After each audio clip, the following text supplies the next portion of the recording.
Water. Fantastic hypothesis was put forward. A hypothesis that could explain water's unpredictable behavior. Water has memory. Experiments done in many countries around the world have shown that water receives and makes an imprint of any outside influence, remembering everything that occurs in the space that surrounds it.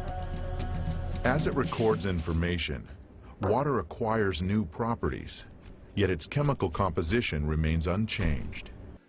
The structure of water is much more important than the chemical composition. The structure of water means how its molecules are organized. We can see how water molecules join together into groups. These are called clusters.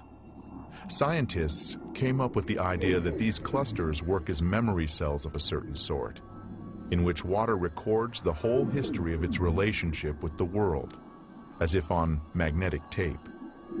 People don't think when you turn on the light, the water is changing.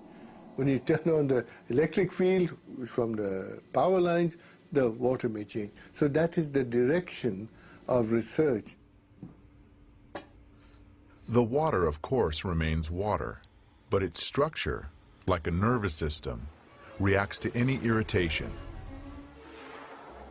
Modern instruments have made it possible to record the fact that within each of water's memory cells, there are 440,000 information panels, each of which is responsible for its own type of interaction with the environment.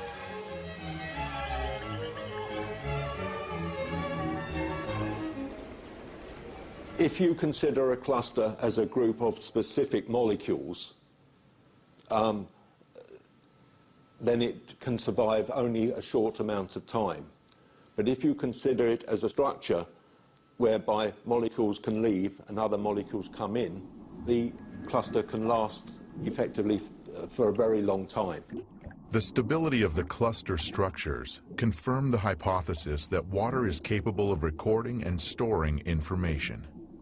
It may be the single most malleable computer, which it's like a computer memory. It's the memory of information. It is well known that the water supply in many large cities is a closed-loop system.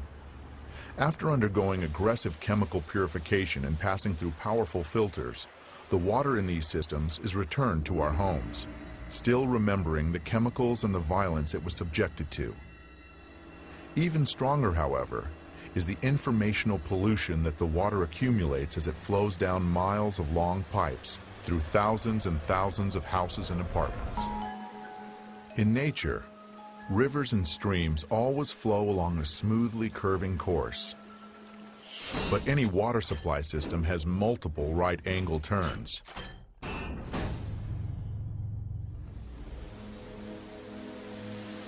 The natural structure of the water breaks down more and more with each such turn.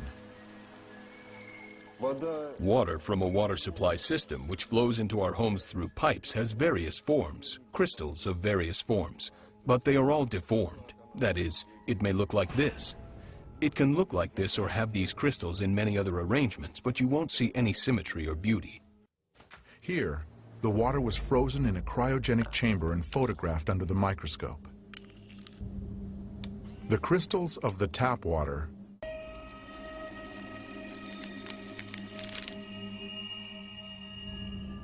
the crystals of the structured water.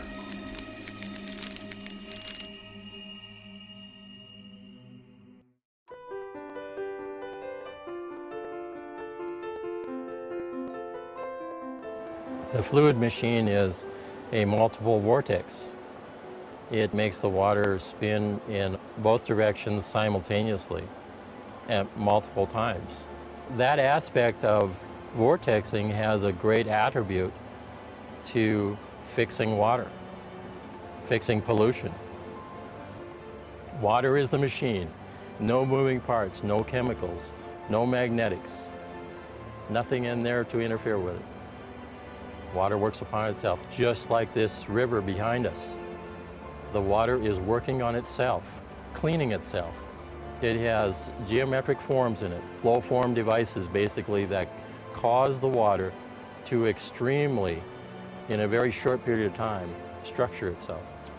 Structured water is water in nature, just like the water behind me running down the river.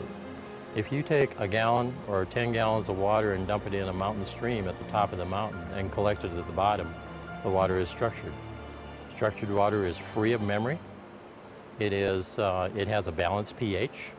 The main contingent of structured water is life force energy. And that life force energy comes down to the water molecule itself. The water molecule has the power, the individual mandate to protect life, and that is to protect it from the things that are adverse to life, and to generously provide the things that are good for life.